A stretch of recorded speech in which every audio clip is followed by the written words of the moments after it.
नमस्कार। EPS 95 pension धारकों, pension बढ़ोतरी को लेकर के कमांडर अशोक रावत जी ने माननीय भूपेंद्र यादव जो कि श्रम मंत्री हैं, उन्होंने आश्वासन दिया कि आपकी मांगें पूरी होंगी। जो कि जंतर मंतर पर अनशन चल रहा था, 7 दिसंबर से लेकर 15 दिसंबर तक चला। 15 दिसंबर को अनशन को हटाया गया और बताया गया कि आपकी मांगें पूरी होंगी, लेकिन मांगें अभी स्थगित हैं। मांगें नहीं पूरा होने से कमांडर अशोक रावत जी ने कहा कि अगर 31 दिसंबर 2023 तक हमारी मांगें पूरी होती हैं तो ठीक है, नहीं तो हम 1 जनवरी से फिर से अनशन करेंगे।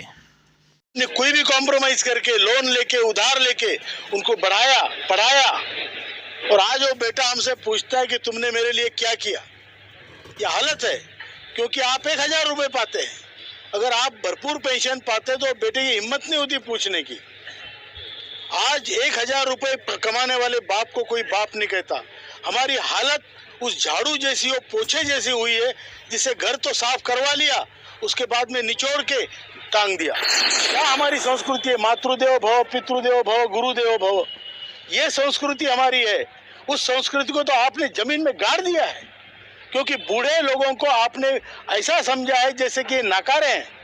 अगर ऐसी बात है तो मैं सरकार को बोलता हूं कि 60 साल के होने के बाद पेंशन का चक्कर मत रखो, जहाज में डालो और डुबो दो। सरकार को टाइम दिया है 31 दिसंबर तक, कि 31 दिसंबर तक हमारा काम होना चाहिए, नहीं तो 1 जनवरी से, जैसे भाई साहब बोल रहे थे, 1 जनवरी से हम फिर रीग्रुप हो जाएंगे। अब 1 जनवरी से जीतने के सिवा कोई ऑप्शन नहीं है। और मैं आपको बताता हूं, हम साथ रहेंगे। अगर सरकार हम पे 19 है तो हम सरकार पे 20 भारी पड़ेंगे, इसमें मुझे कोई शक नहीं। हमारे संगठन के राष्ट्रीय महासचिव आदरणीय वीरेंद्र सिंह राजावत जी, राष्ट्रीय मुख्य समन्वयक नेशनल चीफ कोऑर्डिनेटर आदरणीय रमाकांत नरगुण जी, हमारे राष्ट्रीय सचिव और दिल्ली के हमारे बड़े नेता आदरणीय बहुगुणा जी, उसी प्रकार आप सब भाइयों बहनों और मीडिया के मेरे साथियों, ये जो हमारा आंदोलन चल रहा है, वीरेंद्र सिंह सर और नरगुण साहब ने बताया, ये बहुत बड़ी एक मूवमेंट है। ये सामाजिक बदलाव की मूवमेंट है। और जो पॉलिटिकल पार्टियां ऐसे बताती है कि हम दलितों का उद्धार करेंगे, वंचितों को सामने लाएंगे, अभी तक किसी ने कुछ नहीं किया। ये जो वृद्ध समाज हमारा है, ये दलितों से दलित और वंचितों से महावंचित है। और हमने अपने खुद पैसे भरे हैं, हर महीने हमने अपने सामाजिक सुरक्षितता के लिए पैसे भरे हैं। उसके बाद जब हमारी बारी आई तो इनका सत्यनारायण का प्रसाद समाप्त होता है। ये सरकार को सोचना चाहिए, इनको ये समझना चाहिए कि हम खिलवाड़ किससे कर रहे हैं। ऐसे लोगों से, जो लोगों ने इस देश को बनाया है, इस देश को विकसित बनाने में कामगारों का बहुत बड़ा हाथ है।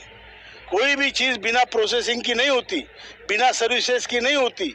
सभी सेक्टरों के लोगों की, चाहे सेवा सेक्टर हो, कोऑपरेटिव सेक्टर हो, प्रोसेसिंग सेक्टर हो, चाहे होटलिंग सेक्टर हो, ये सभी जो उद्योग है, इन सभी उद्योगों का कामगार आज 60 साल की उम्र में भूखा है।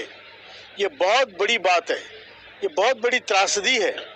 और इस आदमी ने अपने घर में हर महीने 50,000 रुपये लाता था, तो उस घर में उसकी कीमत थी, उसका मान था। घर का पहला भोजन करने वाला आदमी वो होता था। उसकी खिचड़ी पे कम से कम घी मिलता था। और आज उसी घर में जब वो 1000 रुपये लाता है तो उसे कोई नहीं पूछता है, ना उसका बेटा ना उसकी बीवी। जिंदगी भर हमने काम किए, अपने बेटों को हमने चड्डी बनियान से लेके किताबों तक अपने कोई भी कॉम्प्रोमाइज करके, लोन लेके उधार लेके उनको बढ़ाया पढ़ाया। और आज वो बेटा हमसे पूछता है कि तुमने मेरे लिए क्या किया।